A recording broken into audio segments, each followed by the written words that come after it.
Bueno, muy buenas noches a todas y a todos. Comenzamos la clase del día de hoy. Hoy nos corresponde ver todo el tema de lo relativo a las escuelas penales, ¿ok? Vamos a ver el día de hoy en la clase las escuelas principales del derecho penal y en la próxima clase, en los primeros minutos, vamos a desarrollar todo lo relativo a unas 2, 3 escuelas que nos van a quedar pendientes, ¿verdad? Por cuestiones de tiempo y también para que todas las secciones vayan al mismo ritmo, ¿ok? Entonces, vamos a comenzar. Como les comentaba, esta clase del día de hoy va a ser grabada y subida de la debida forma a el grupo de Facebook, ¿verdad? Para que ustedes lo puedan consultar en sus redes sociales cuando ustedes gusten, ¿ok? Bueno, comencemos entonces, ¿sí? ¿Por qué nosotros estudiamos las escuelas del derecho penal? ¿Sí? ¿Para qué surgen las escuelas del derecho penal? ¿Ok? Pues yo les quiero comentar que las escuelas del derecho penal es un instrumento eminentemente didáctico. Es un instrumento didáctico que desarrolló la teoría del derecho penal para tratar de ubicar las distintas corrientes de pensamiento que existen en el derecho penal según postulados teóricos de determinadas, pues evidentemente teorías, ¿no? Entonces, ¿qué hacemos con esto? ¿Sí? Lo que hacemos nosotros es agrupar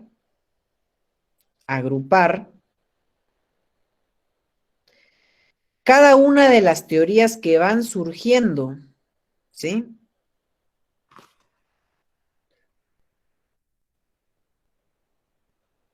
Cada una de las teorías que van surgiendo alrededor de nuestra ciencia del derecho penal y estas teorías las vamos agrupando en familias, si lo queremos ver así, ¿sí? Para que nosotros después, cuando leamos un autor, no nos sorprendan sus ideas, ¿ok?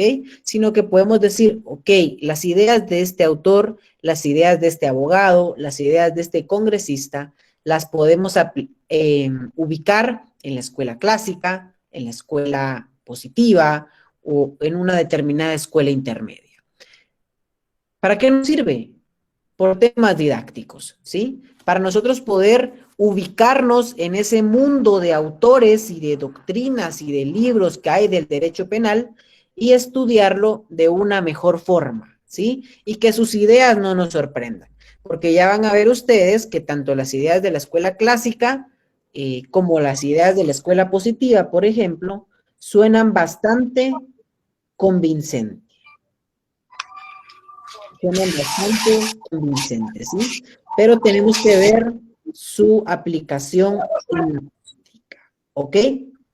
Su aplicación en la práctica, ¿sí? Entonces, para iniciar el estudio de las escuelas de derecho penal, vamos a, primero, pues evidentemente, entrar a definir qué es una escuela del derecho penal, ¿sí? ¿Qué es una escuela del derecho penal? ¿Ok? Una escuela del derecho penal, según el autor Jiménez de Azúa, ¿sí? Es un cuerpo orgánico, de concepciones contrapuestas sobre la legitimidad del derecho a penar, ¿sí? Sobre la naturaleza del delito y sobre el fin de las sanciones. Sobre el fin de las sanciones. ¿Ok? Y bueno, claramente entonces las escuelas del derecho penal estudian, ¿sí? La legitimidad del derecho de penar, ¿sí? ¿Qué es lo que hace legítimo que un Estado pueda aplicar penas, ¿sí? sobre la naturaleza del delito y sobre el fin de las sanciones, ¿ok? Esa es la finalidad de una escuela.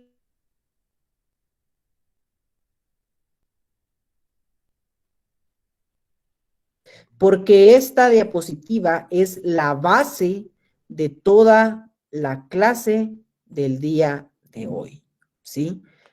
Para esto nosotros estudiamos las escuelas, ¿sí?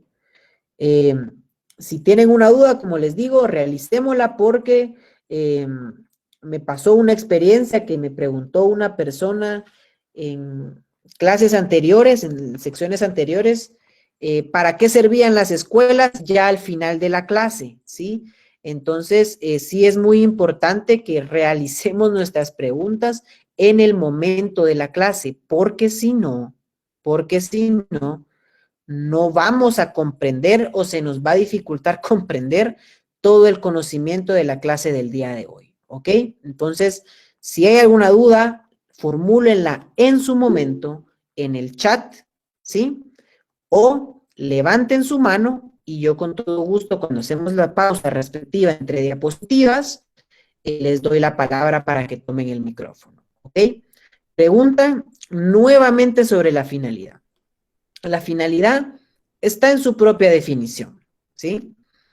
Vamos a estudiar qué cosa. Primero, la legitimidad del derecho de penar, ¿sí? Segundo, sobre la naturaleza del delito, ¿sí? Y tercero, sobre el fin de las sanciones. Esa sería la finalidad de por qué nosotros agrupamos los distintos saberes, los distintos autores, las distintas teorías del derecho penal en escuelas, ¿ok? Para ver qué nos dicen estos autores y estas teorías sobre estos tres temas. Esta definición nos la otorga el autor Luis Jiménez de Azúa, ¿sí? Un connotado jurista de la primera mitad del siglo XX en América Latina. ¿Ok? Ok. Ahora bien, hablemos entonces, ¿sí? De la primera escuela. La primera escuela, ¿sí? La primera escuela que nos aparece en el horizonte es la escuela clásica, ¿ok? La escuela clásica, pues evidentemente tiene sus orígenes, ¿no? ¿Se recuerdan ustedes que platicábamos en hace unos días, ¿sí? Sobre la evolución histórica del derecho penal y cómo evolucionamos de etapas de la venganza privada, de la venganza divina, de la venganza pública, ¿sí? Hacia etapas científicas, etapas humanistas del derecho penal, ¿sí? Pues las escuelas, ¿sí? Que estamos estudiando el día de hoy, surgen en ese quiebre, ¿sí? En ese quiebre en la historia donde el derecho penal termina de ser visto como venganza, ¿sí? Y ahora vamos a pasar a verlo como algo científico, ¿ok? ¿Qué es lo que generó ese cambio? Bueno, pues ese cambio lo generó los estudios que realizan al inicio distintos autores.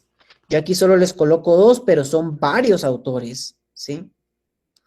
El primer autor o uno de los primeros autores que creo que vale la pena mencionar es Christian Thomasius, ¿sí? O Christian Tomasio, ¿sí?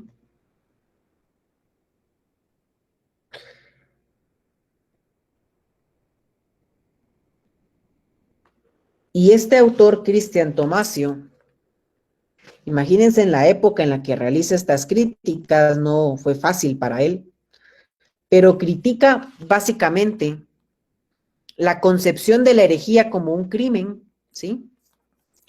Y la prohibición de la tortura, o sea, él defiende la prohibición de la tortura en los tribunales cristianos. Estas obras, ¿sí?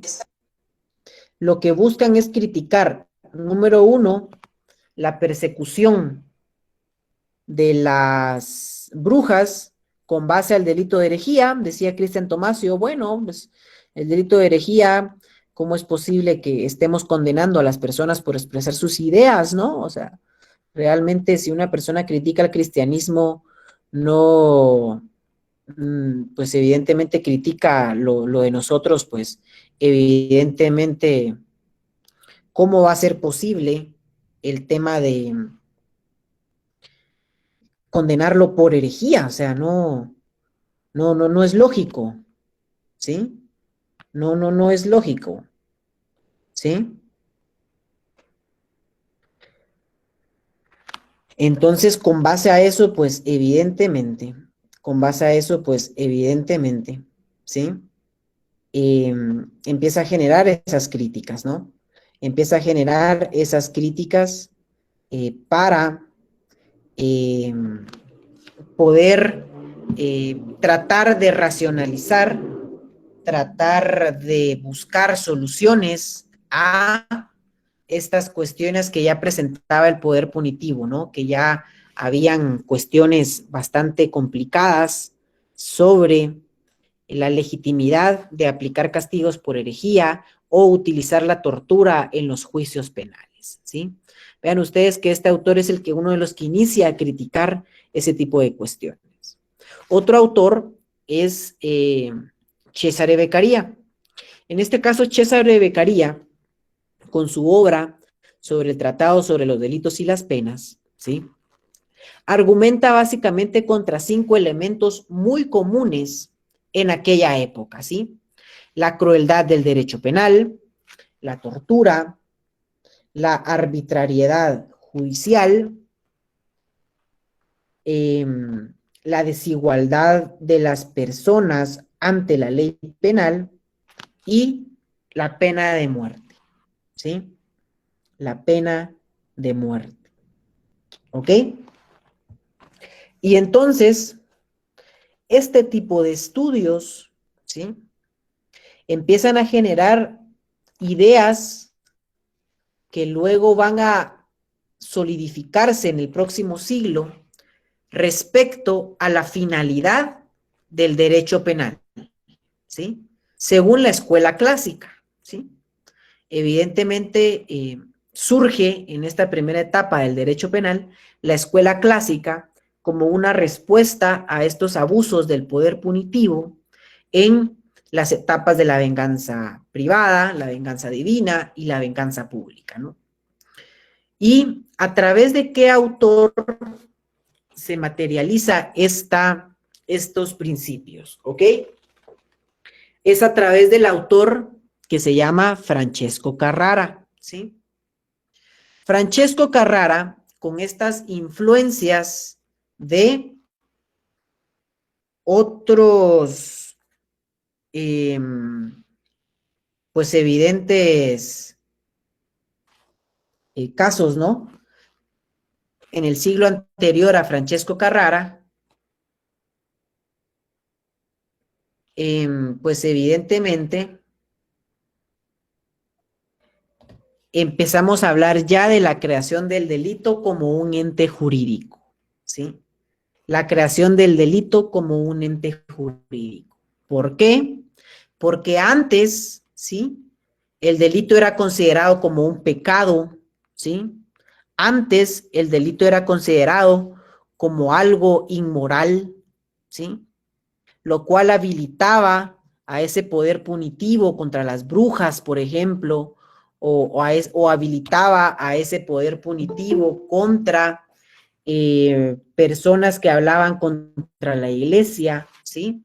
El delito supera esa concepción moralista y religiosa y con la escuela clásica es que alcanza la definición, ¿sí? Como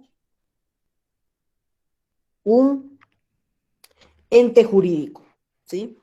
Ya lo vamos a ver dentro de 2 módulos adelante, pero el delito es definido como la acción típica, antijurídica y culpable, ¿sí? Y es una construcción eminentemente teórica del derecho penal, ¿sí? No es una construcción con base al pecado, con base a los fenómenos naturales, no. Para la escuela clásica, el delito es una construcción jurídica, ¿sí? ¿Y por qué debe ser una construcción jurídica? Porque la misma ley le va a imponer límites a ese poder punitivo del Estado, ¿ok? Entonces, la legitimidad, ¿sí? Para aplicar una pena, para que el Estado aplique su poder punitivo, es que el delito es un ente jurídico, ¿ok? Es un ente jurídico, ¿sí? Ahora bien, también para Francesco Carrara, la ciencia del derecho criminal, así le llamaba él a la ciencia del derecho penal, ¿sí? La ciencia del derecho criminal, dice él, es un orden de razones emanadas de la ley moral jurídica, ¿sí? ¿Se recuerdan ustedes en Introducción al Derecho 1 y 2 que también vieron, ¿sí? Que también vieron todo lo relativo a el justnaturalismo y al positivismo, ¿sí? Pues en este caso para Francesco Carrara,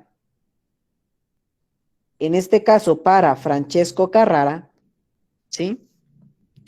La ciencia del derecho criminal o penal emanan de la ley moral jurídica, ¿sí?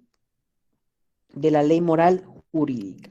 ¿Se recuerdan ustedes que para ciertas personas el justnaturalismo o el fundamento de las normas descansa en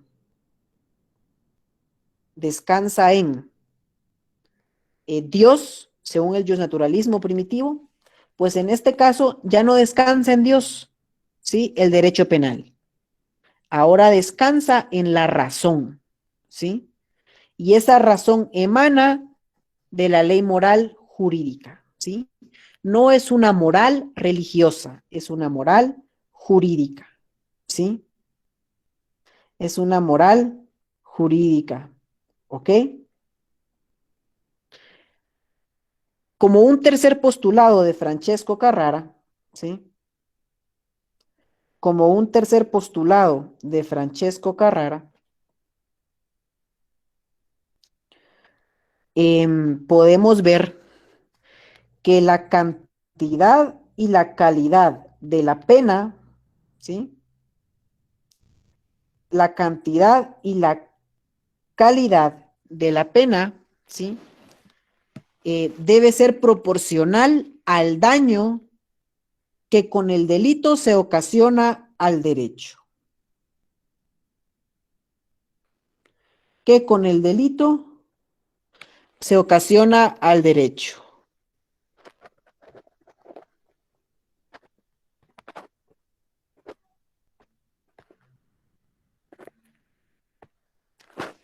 Que con el delito se ocasiona al derecho. ¿Ok? Y entonces, ¿sí? Evidentemente, se recuerdan ustedes que en los principios del derecho penal que nosotros vimos hace un tiempo, ¿sí? Encontramos el principio de lesividad que nos establecía que el derecho solo puede actuar cuando hay una lesión al bien jurídico tutelado, ¿sí? Pues en este caso sucede igual, ¿sí? El origen de ese principio de lesividad lo encontramos en este postulado de la escuela clásica, ¿ok? Donde la pena solo puede ser proporcional a la lesión al bien jurídico tutelado. ¿sí? Al bien jurídico tutelado y el daño que recibe este bien jurídico tutelado por el delito, ¿ok? Además, otro postulado que dice la escuela clásica con Francesco Carrara es que la responsabilidad moral, dice él, se fundamenta en la imputabilidad moral. Pero esta inimputabilidad moral, ¿sí? Evidentemente,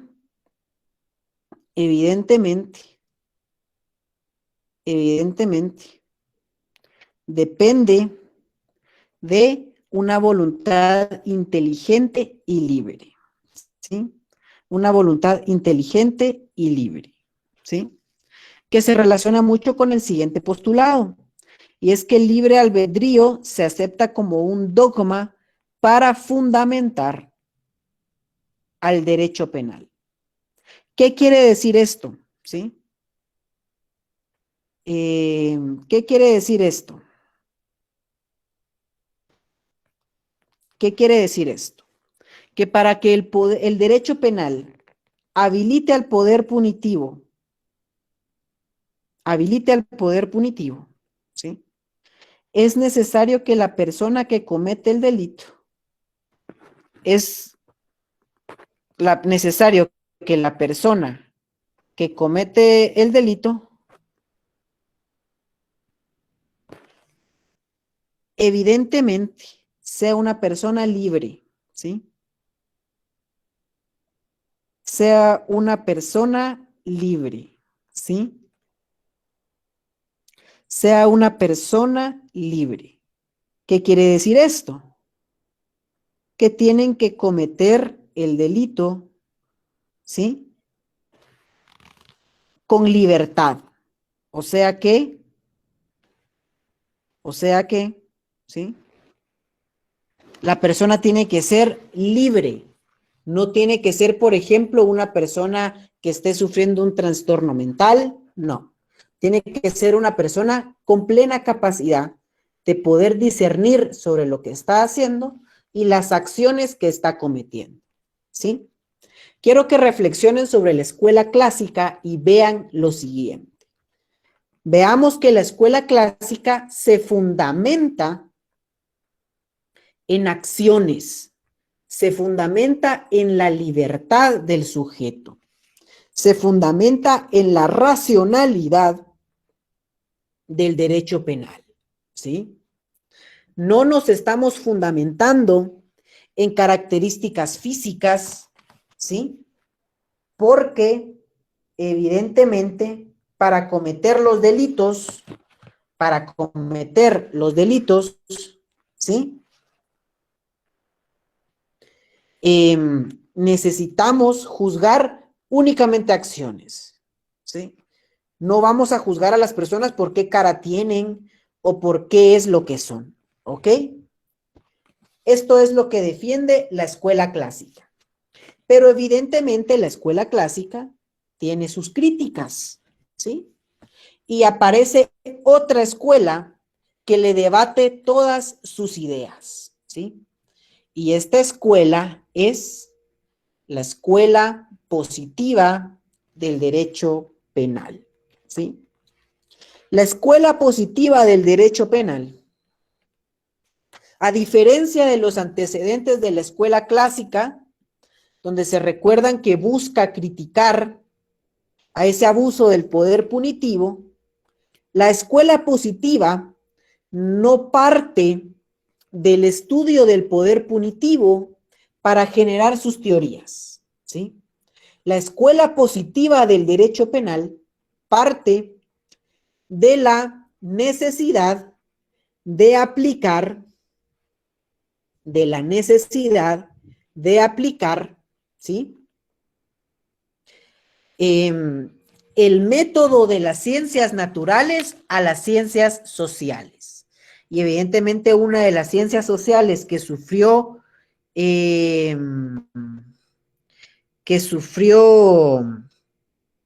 esto, pues fue el derecho, ¿no? Porque los positivistas quieren aplicar el mismo método de las ciencias naturales para solucionar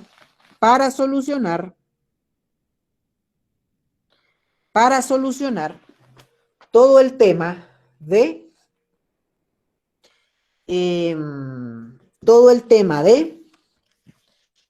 los problemas que también surgen a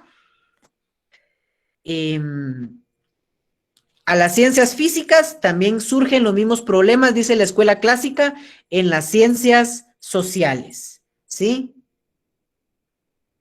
En las ciencias sociales, ¿ok?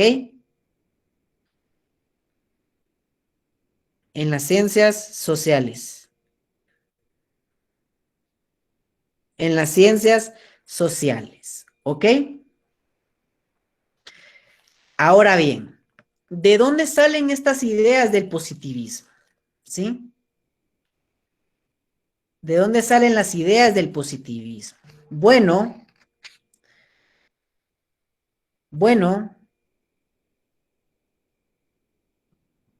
las ideas del positivismo salen primero en que las ciencias naturales, ¿sí?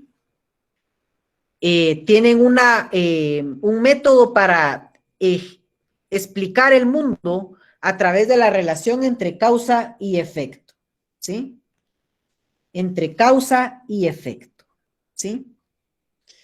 Y entonces los grandes expositores de la escuela positiva, por ejemplo, es Darwin, ¿sí? Pero en las ciencias naturales, ¿ok? En las ciencias naturales, ¿sí? Darwin nos plantea la teoría de la evolución de las especies, ¿no? Que fue un gran avance en la ciencia en aquel entonces, en las ciencias naturales, porque antes, pues evidentemente, era muy difícil determinar quién o cuál era el origen de las especies, ¿no? Pues Darwin propone una teoría bastante interesante para determinarlo, ¿ok? En este caso, entonces, vean este ejemplo, pues. Darwin propone en las ciencias naturales el origen de la teoría de las especies y viene Herbert Spencer, allá en Inglaterra, y aplica los mismos postulados del darwinismo en las ciencias naturales, solo que ahora lo aplica en las ciencias sociales, ¿sí? Y entonces se trae el mismo método de la teoría de las especies allá, ¿sí? En las ciencias naturales y lo traemos acá. Entonces Darwin decía de que el más fuerte sobrevive y que evidentemente pues hay un mecanismo de la selección natural, ¿no? Para saber qué especie se va a imponer, ¿sí? Y entonces Herbert Spencer, con los mismos postulados de Darwin, ¿sí? Trae el darwinismo social y dice de que las civilizaciones y las sociedades también se rigen por la selección natural. Y que solo las sociedades más fuertes van a sobrevivir o tienen el derecho de sobrevivir, ¿sí? Y eso generó una legitimidad, ¿sí? Una legitimidad para poder, ¿sí? Justificar las invasiones y la colonización de América o de, evidentemente, África, ¿no? De África, ¿no? Entonces, pues esto nos evidencia claramente, ¿no? Hasta qué punto este tipo de intentos de aplicación de los métodos positivos de las ciencias naturales generaron un daño, ¿no? En todo lo relacionado con las ciencias sociales, ¿sí? Y entonces también aquí hay un padre, ¿no? Del positivismo que es Augusto Comte, ¿sí? Que es el primero que propone ese método científico de las ciencias naturales para aplicarlo en las ciencias sociales, ¿no? Y entonces, pues básicamente defienden los antecedentes de la escuela positiva, que los fenómenos sociales pueden ser explicados con base a la relación causa-efecto. Causa-efecto, ¿sí? Y entonces eso nos abre una gran puerta de análisis, ¿sí? Al respecto de qué implicaciones tiene esto, ¿sí? En el derecho penal, ¿sí? Si ya vimos qué implicaciones tuvo esto en, por ejemplo, las teorías del darwinismo social, veamos ahora qué dicen los defensores del eh, la aplicación de la escuela positiva, ¿no? En el derecho penal, ¿sí? En el derecho penal. Y entonces vean ustedes acá, aparece un primer autor, que es César el Hombroso, ¿sí? ¿Qué decía don César el Hombroso? Bueno, primero él, jurista no era, ¿ok? Jurista no era, ¿sí? Era un médico, ¿sí? Pero tuvo tanta influencia su obra, ¿ok? Que es considerado como el origen de la escuela positiva en el derecho penal. Su obra se llamaba El hombre delincuente, ¿sí? E introdujo los métodos de la antropología al derecho penal, ¿sí? Entonces, lo que él buscaba era determinar las causas del delito, ¿sí? Con base a las características físicas y temperamentales o anímicas, como dice acá la diapositiva, del sujeto analizado, ¿sí? Entonces, don César el Hombroso crea este libro del hombre delincuente, su obra más importante, y establece, ¿sí? Y establece ciertos principios para poder determinar quién es delincuente, ¿sí? Y lo hace con base, por ejemplo, a la forma del cráneo, ¿sí? Lo hace con base, por ejemplo, al largo de la nariz, a qué tan hundidos tiene los ojos.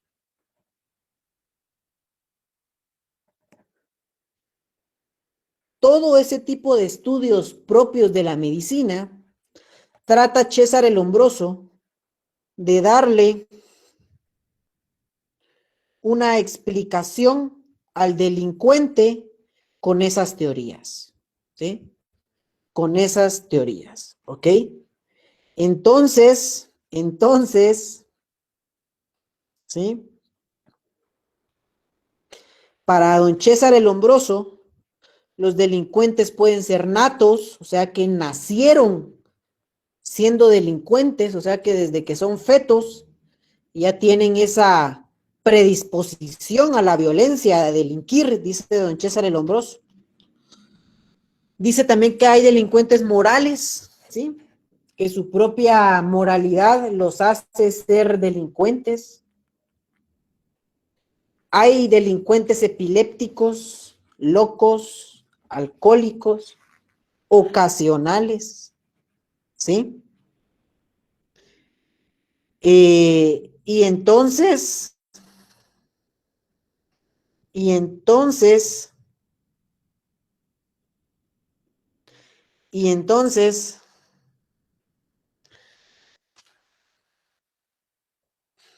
empezamos a establecer, ¿sí?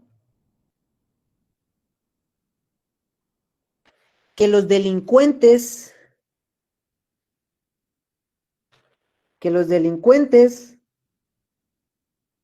ya no los vamos a juzgar en el derecho penal por lo que hicieron, según la escuela clásica, sino que ahora los vamos a juzgar por lo que son, ¿sí?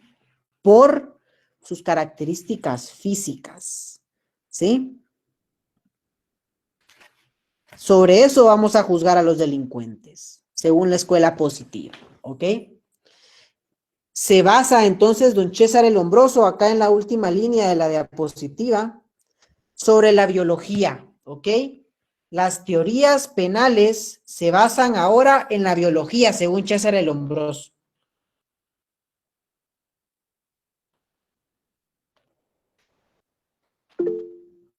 ¿Ok? Aunque César el Hombroso no descartó que hubieran ciertas influencias, ¿no? De evidentemente el tema social y ambiental. Pero lo principal es la biología, ¿sí? Es la biología, ¿ok? Es la biología. Hay otro autor también que sigue las ideas de don César el Hombroso, ¿sí? Y es Enrico Ferri, ¿sí? Enrico Ferri, él sí directamente realiza teorías para negar el libre albedrío del ser humano, ¿sí? Y dice que los delincuentes están condicionados por sus características físicas o mentales, ¿ok? O sea, directamente un delincuente, ¿sí? No tiene nada que ver si él decide o no que va a cometer un delito, ¿no? Básicamente para don Enrico Ferri, un delincuente casi que es un zombie, ¿sí? Es un zombie que si él ya está predestinado a delinquir, va a delinquir. Para él no puede decidir si va a hacer un delito o no lo va a hacer, ¿ok? Elimina completamente el libre albedrío que defendía la escuela clásica, ¿sí? Y pues claramente, ¿no? Para Enrico Ferri, el delincuente se basa en factores biológicos, físicos y sociales, ¿ok? Se basa en cuestiones de su cuerpo, ¿sí? Si un delincuente nace en determinado barrio, él va a ser delincuente fijo, dice Ferri, ¿sí? O sea, no nos hagamos bolas, ¿sí? Todos los que nacen en determinado lugar son delincuentes. Y así Ferri empieza a justificar, ¿sí? Que la pena ya no debería ser vista como consecuencia jurídica al delito, ¿sí? Sino que ya debería empezar a ser vista como una herramienta para prevenir el delito, ¿sí?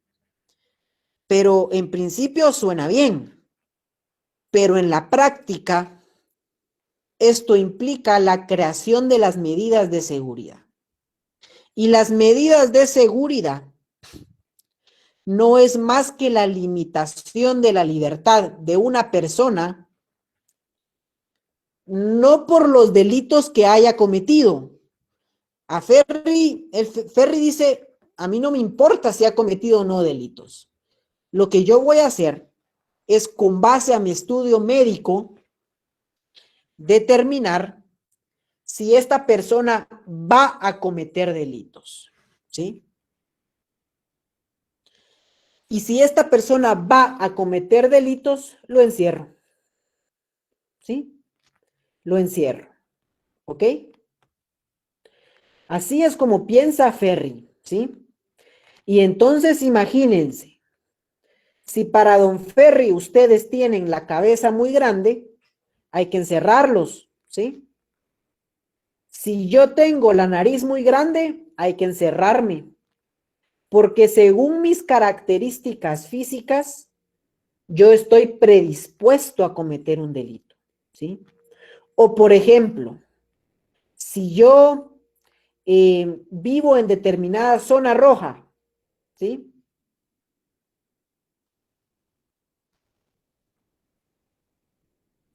Si yo vivo en determinada zona roja, ¿sí? Pues evidentemente me tienen que ir a encerrar, ¿no? Me tienen que ir a encerrar, ¿sí? Me tienen que ir a encerrar. Me tienen que ir a encerrar.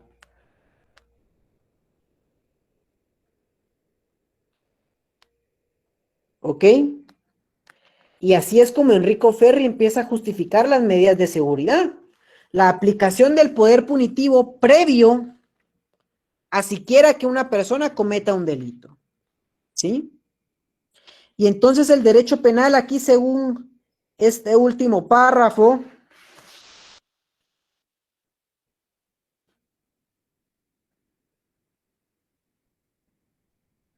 ¿sí? Según este último párrafo, el derecho penal debe dedicarse a estudiar las medidas predelictuales, ¿no? A identificar al posible delincuente, ¿sí? Para aplicar medidas de seguridad, ¿sí?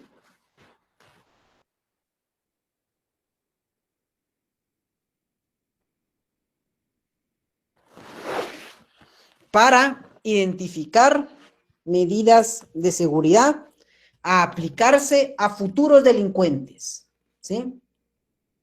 A futuros delincuentes, ¿ok? Otro autor, otro autor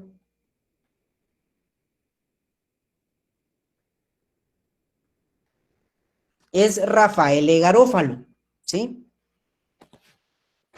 Rafael E. Garófalo, ¿sí? Fue el creador del nombre de la criminología, pero primitiva, ¿sí? Y este busca aplicar los principios criminológicos a lo legislativo y a lo judicial, ¿ok?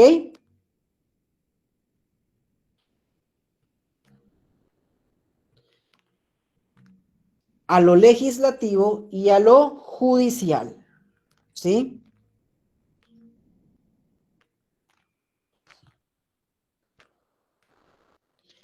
Y considera que existen 4 tipos de delincuentes. Los delincuentes violentos, los delincuentes ladrones, los delincuentes asesinos y los delincuentes lascivos, ¿sí?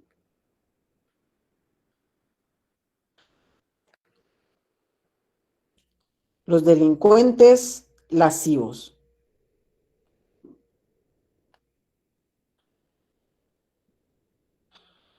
Los delincuentes lascivos. ¿Ok? Pero vean ustedes cómo estos autores de la escuela positiva le dan permiso al poder punitivo del Estado para que se manifiesten con base a cuestiones físicas o psicológicas o sociales de la persona. ¿Ok? Y a ustedes, ¿qué método les parece más justo? ¿Será que es más justo castigar a las personas por las acciones u omisiones que cometen, independientemente de su rostro, de su estatus social o de sus cuestiones físicas? ¿O creen que es más justo aplicar el poder punitivo con base a estas características físicas, que pudieran ser el color de piel, la edad, etcétera, ¿no? De que en qué colonia vivimos, todo eso, ¿sí? ¿Cuál de las dos escuelas es más justa y es más democrática? La primera. La primera, ¿no? Porque es justo que nos juzguen por nuestras acciones, ¿sí? Preguntan acá, ¿qué es lascivo? Bueno, mire, algo lascivo, ¿cómo le explico? Un acto lascivo, ¿no? ¿Usted ha escuchado esa definición de miradas lascivas, Miriam? Pues básicamente lo lascivo es lo que denota un deseo sexual, ¿sí? Entonces, para Garófalo, un delincuente ya nació o violento, ¿sí? Ya nació ladrón, ya nació asesino o ya nació lascivo, ¿sí? Que quiere decir que basa su conducta en sus deseos sexuales, ¿ok? Eso es lo que dice Garófalo, ¿sí? Entonces, retomando la pregunta anterior, ¿sí? Retomando la pregunta anterior, ¿sí? Si nos parece más justo aplicar el derecho penal por acciones y no por características físicas, ¿sí?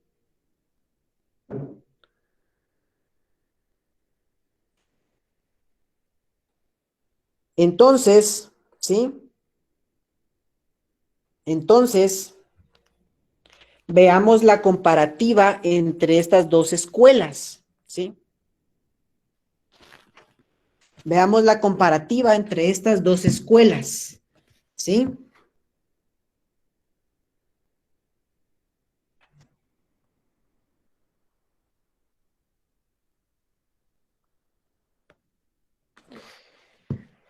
Para la escuela clásica, el derecho penal es una ciencia jurídica que debía estar o que debe estar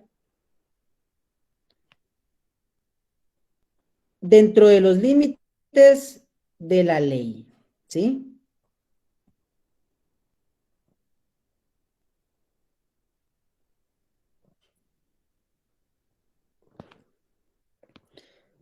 Dentro de los límites de la ley, ¿sí?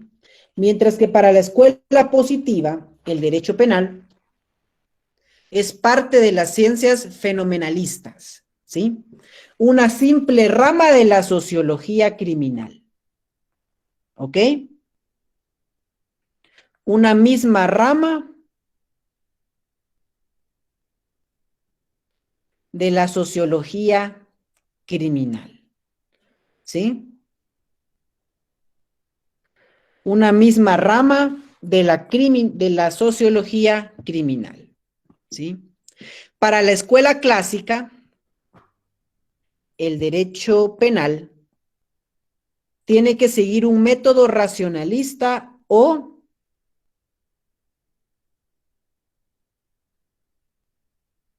un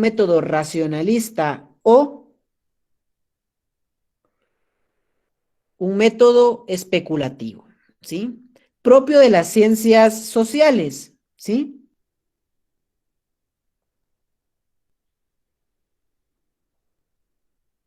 Propio de las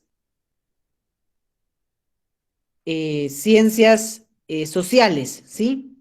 Mientras que para, mientras que para, mientras que para la escuela positiva, el método es el método empírico el que debe utilizar el derecho penal, propio de las ciencias naturales, ¿sí?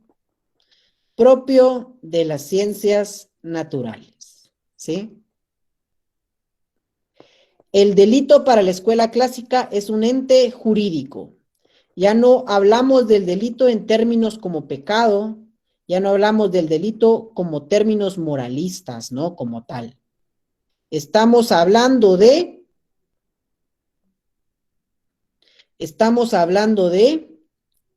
algo jurídico, ¿sí? Mientras que, mientras que, mientras que Para la escuela positiva, es un fenómeno natural o social, ¿sí? No es un ente jurídico, sino que tiene características naturales o sociales, ¿sí? Naturales o sociales, ¿ok? La pena para la escuela clásica, la pena para la escuela clásica, perdón, es que la pena es un mal proporcional, ¿sí? A través de la cual se realiza la tutela jurídica, o sea, que se reafirma la preeminencia del derecho, ¿sí? Cuando es violado, ¿sí? Y la pena es la única consecuencia del delito, ¿sí? Mientras que para la escuela positiva, como vimos, las penas ya juegan un papel de defensa social, ¿sí? De defensa social, ¿ok? Ya se dan cuenta ustedes de que la finalidad de la pena, la finalidad de la pena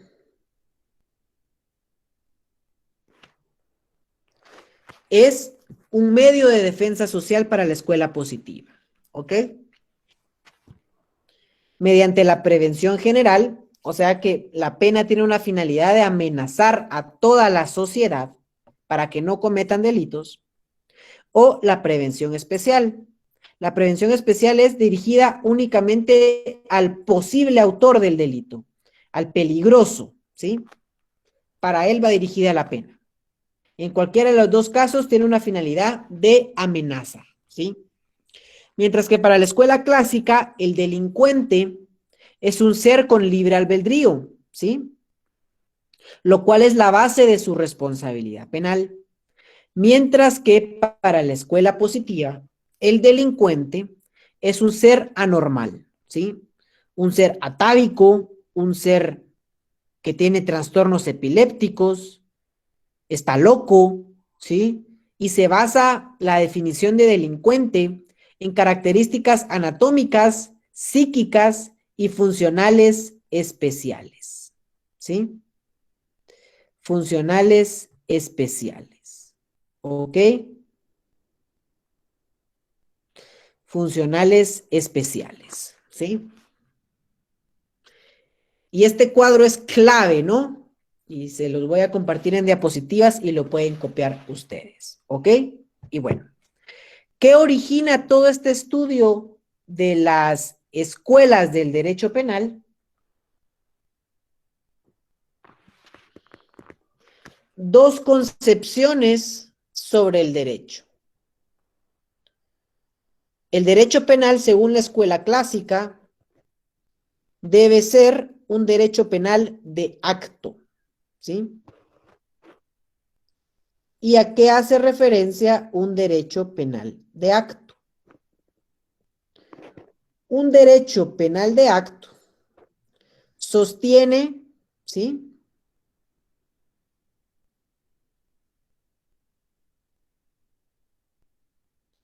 Que la persona únicamente puede ser penada por lo que hace, como lo veníamos platicando, ¿no? Y el fundamento de la declaración de culpabilidad de una persona son sus conductas libres, ¿sí?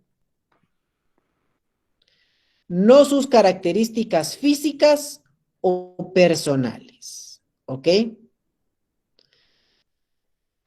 Físicas o personales, ¿sí?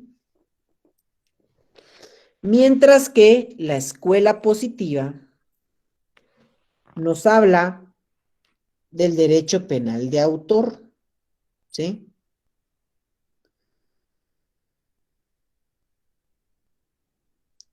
Del derecho penal de autor.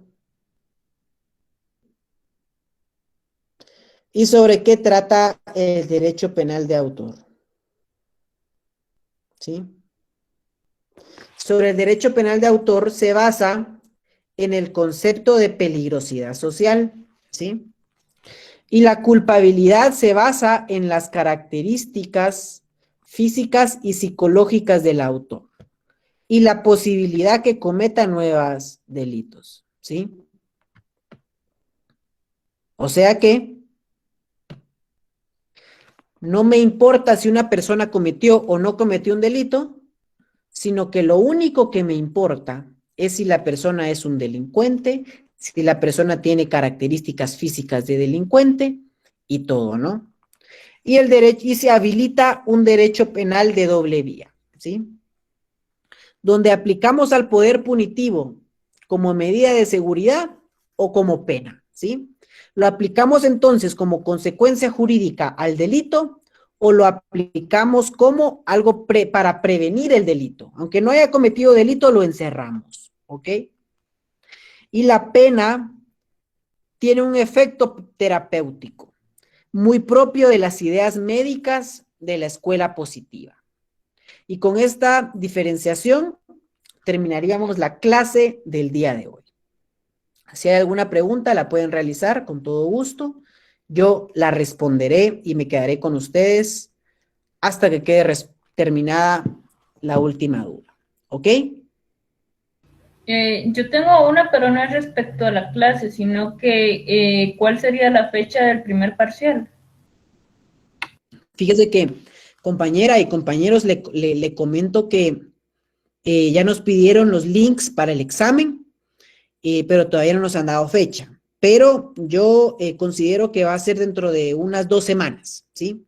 Pero no se preocupen que ya Coordinación les va a publicar su calendario de exámenes esta semana, ¿sí? Yo no le pudiera dar una fecha como tal porque no es información oficial, pero sí le puedo decir que va a ser dentro de unas 2 o 3 semanas, conociendo cómo hemos funcionado en años anteriores, ¿ok? ¿Alguna otra pregunta? Gracias.